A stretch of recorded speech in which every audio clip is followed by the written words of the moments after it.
오늘의 10분 말씀. 열왕기상 8장 1절로 11절입니다. 우선 본문에 들어가기에 앞서 얼마 전에 차세대와 부모세대가 함께 말씀을 나누는 브릿지데이에서 다룬 솔로몬의 삶을 통해 배운 5가지 지혜를 나누도록 하겠습니다. 첫 번째, 삶의 우선순위가 중요하다.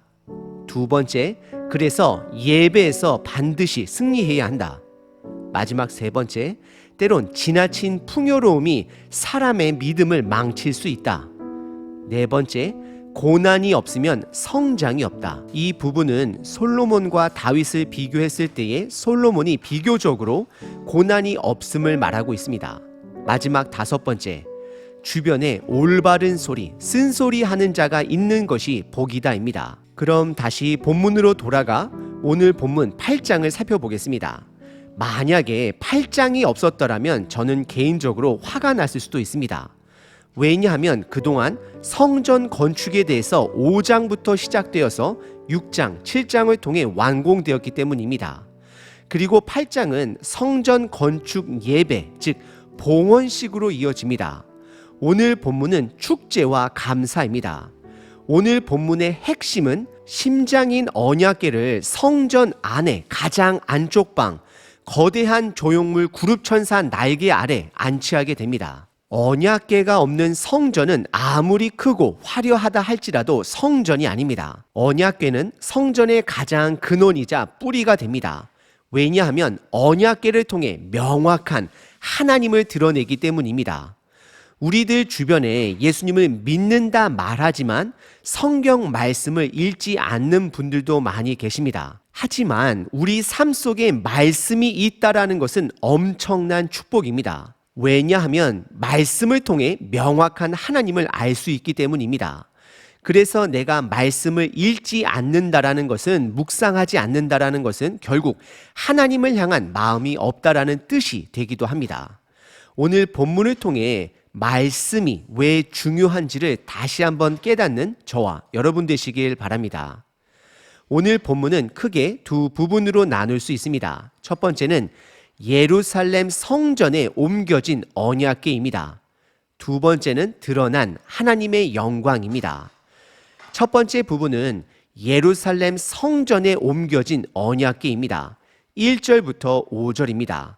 참고로 얼마나 솔로몬이 신중하게 이것을 진행했는지를 찾아보시길 바랍니다. 이에 솔로몬이 여호와의 언약궤를 다윗성 곧 시온에서 메어 올리고자 하여 이스라엘 장로와 모든 지파의 우두머리 곧 이스라엘 자손의 족장들을 예루살렘에 있는 자기에게로 소집하니 2절 이스라엘 모든 사람이 다 에다님 월 곧 7째 달 절기에 솔로몬 왕에게 모이고 3절 이스라엘 장로들이 다 이름에 제사장들이 궤를 매니라. 4절 여호와의 궤와 회막과 성막 안에 모든 거룩한 기구들을 메고 올라가되 제사장과 레위 사람들이 그것을 메고 올라가매. 5절 솔로몬 왕과 그 앞에 모인 이스라엘 회중이 그와 함께 그 궤 앞에 있어 양과 소로 제사를 지냈으니 그 수가 많아 기록할 수 없고 셀 수도 없었더라 라고 기록을 합니다.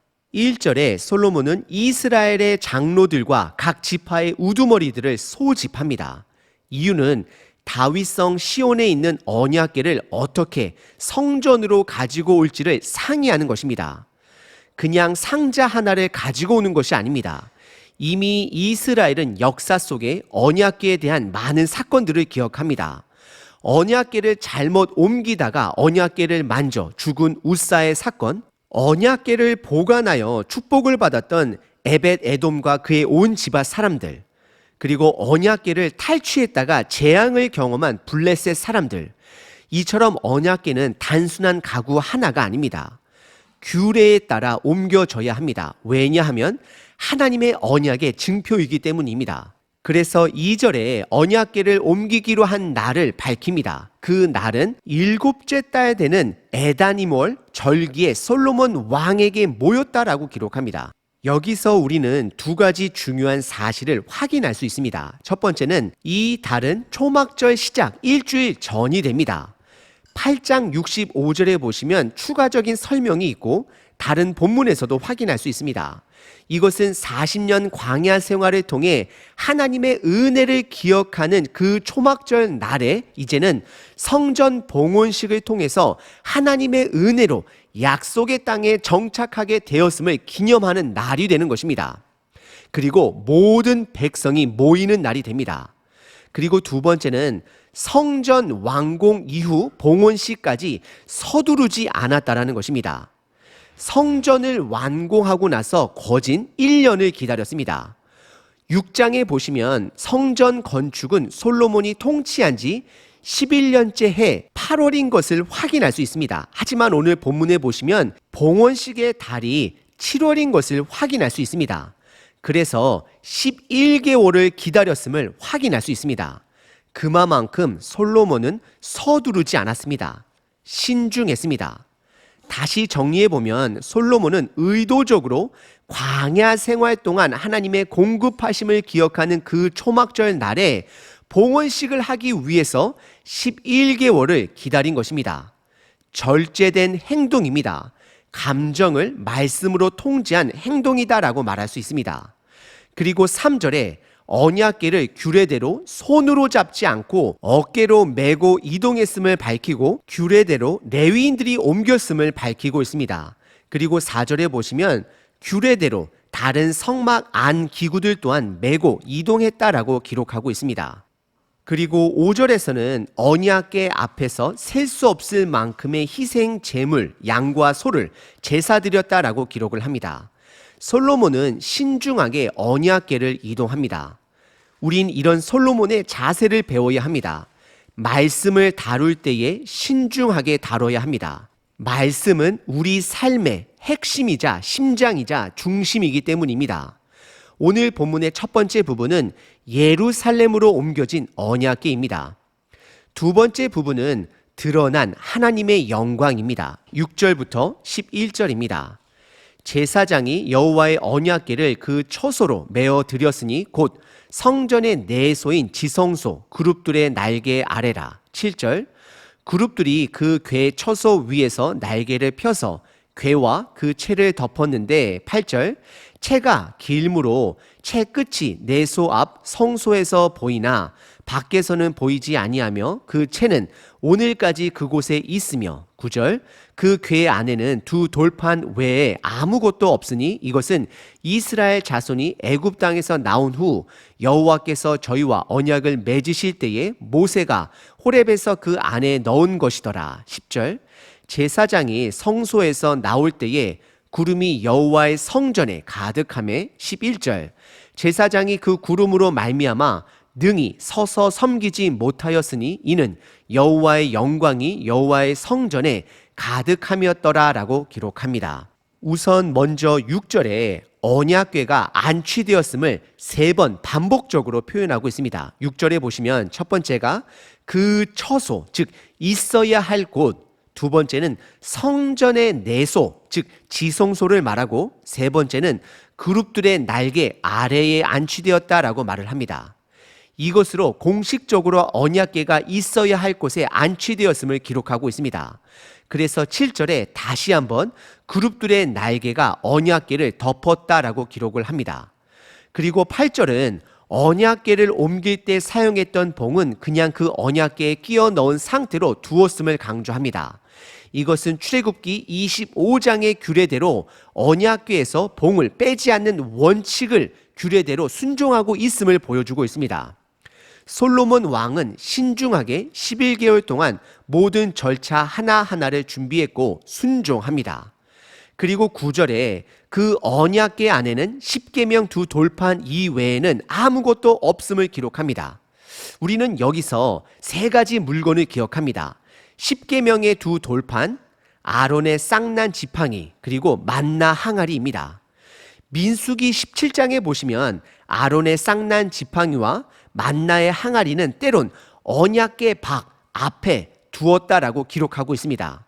그래서 여러 가지 역사적 기록을 고려해 보면 처음에는 아론의 쌍난 지팡이와 만나는 언약궤 앞에 두었다가 이동이 많아지자 그것을 언약궤 안으로 넣어둔 것으로 보여지고, 그리고 블레셋이 언약궤를 빼앗아 가고 여기저기 옮겨 다니며, 안타깝게도 솔로몬 시대 때 와서는 아론의 쌍난 지팡이와 만나 항아리는 분실된 것으로 보여집니다. 이 부분을 조금 강제적으로 해석을 하면, 말씀을 소홀히 다루게 되면 결국 하나하나 잃어버릴 수 있다라고도 말할 수 있을 것 같습니다. 다시 본문으로 돌아가 언약궤가 성전 안 지성소 구룹천사 날개 아래 안착되자 10절과 11절에 하나님의 임재가 구름을 통해 드러납니다. 10절에 여호와의 구름이 성전에 가득히 메웠음을 기록합니다. 그리고 11절에 이로 인해 제사장들이 두려운 마음에 아무것도 하지 못하고 있음을, 모든 것이 중지되었음을 기록하고 있습니다. 이것은 모세가 시내산에서 두 돌판을 받을 때에도, 그리고 광야 시절 성막을 완성하고 낙성식 때에도 동일하게 있었던 현상입니다. 구름을 통해 여호와의 성전에 하나님의 임재가 가득했음을 기록하고 있습니다. 오늘 본문의 두 번째 부분은 드러난 하나님의 영광입니다. 오늘 본문은 성전의 핵심인 언약궤가 드디어 있어야 할 장소, 성전 안 지성소에 안취하게 됩니다. 그 과정, 솔로몬은 매우 신중했습니다. 그래서 11개월이라는 준비 기간을 가졌고 기다렸습니다. 규례대로 말씀이 있어야 할 곳에 그 언약궤를 안취합니다.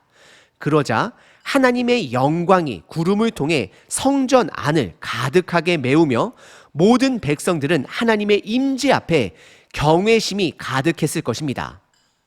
오늘 이야기는 하나님이 이 땅에 보내주신 예수님의 복음 이야기와 직접적으로 관련이 있습니다. 이 땅 모두는 하나님의 것입니다. 하나님의 것으로 구별되어져야 하는 것이 마땅한 것입니다. 이 땅 전체는 지성소로 구별되어져야 합니다. 하지만 인간의 죄로 인해 더럽혀졌고 부정해졌고 타락했습니다. 그래서 언약궤가 제자리로 돌아오는 것처럼 이 땅에 예수님을 보내신 것입니다. 1년에 한 번 속죄일 때에 지성소에 희생양의 피를 제사장이 뿌립니다. 그것은 바로 예수님의 십자가 죽음을 예시하고 있는 것입니다. 예수님은 십자가 위에서 우리를 대신하여 죽어 주심으로 우리들의 죄를 해결해 주셨습니다. 그리고 우리들에게 성령님을 보내주셨습니다.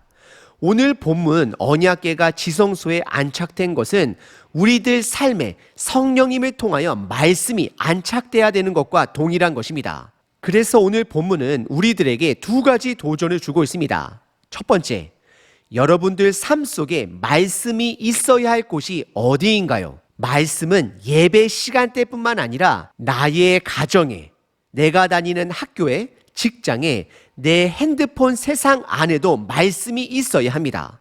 그 모든 곳이 성령님의 도우심을 받아 말씀으로 거룩해져야 할 곳들입니다. 솔로몬의 11개월의 신중함을 기억하시길 바랍니다. 그리고 두 번째 도전은 하나님의 영광은 두 가지로 드러납니다. 첫 번째는 모호하게 드러납니다. 두 번째는 명확하게 드러납니다. 오늘 본문 구름을 통해 드러난 하나님의 임재는 모호한 임재다라고 말씀드릴 수 있습니다. 저의 뜻은 제약이 많다라는 것입니다. 구름을 통해 드러난 하나님의 임재는 그 시대, 그 공간에 있었던 사람들에게만 적용되는 하나님의 임재입니다. 저와 여러분들은 정확하게 알 수 없는 모호한 임재입니다. 주변 삶 속에 믿음의 사람들을 통해 이렇다의 믿음 이야기들을 많이 들었을 것입니다. 때론 설교 시간대마다 사용되어지는 수많은 간증들을 들었을 것입니다. 그리고 로마서를 통해서는 자연을 통해 하나님이 살아계심을 알 수 있다 말하고 있습니다. 이 모든 것들은 모호한 하나님의 임재라는 것입니다. 이제는 더 이상 우리들의 믿음이 이러한 모호한 임재 속에 뿌리를 두어서는 안 됩니다. 누군가의 이야기에, 믿음의 이야기에 뿌리를 두어서는 안 된다라는 것입니다. 그러면 명확한 임재는 무엇인가? 바로 언약궤입니다. 약속입니다. 언약, 두 돌판, 이 시대로 말하자면 성경 말씀인 것입니다. 성경 말씀은 시간과 공간의 제약을 받지 않습니다. 어느 누구에게나 열려 있습니다. 그래서 지금도 성경을 수많은 원시 부족들에게 그들의 언어로 전달하고자 위클리프 같은 선교 단체들이 존재하는 것입니다. 나에게 성경 말씀이 주어졌다라는 것은 엄청난 축복입니다. 성경을 통한 순종, 공동체가 말씀을 함께 순종함으로 명확한 하나님을 함께 만나야 합니다. 그래야 함께 성장할 수 있는 것입니다. 오늘 하루 여러분 삶 속에 말씀이 반드시 있어야 할 곳은 어딘가요? 여러분들 삶 속에 가장 어두운 곳은 어디신가요? 회복이 필요한 곳이 어디신가요?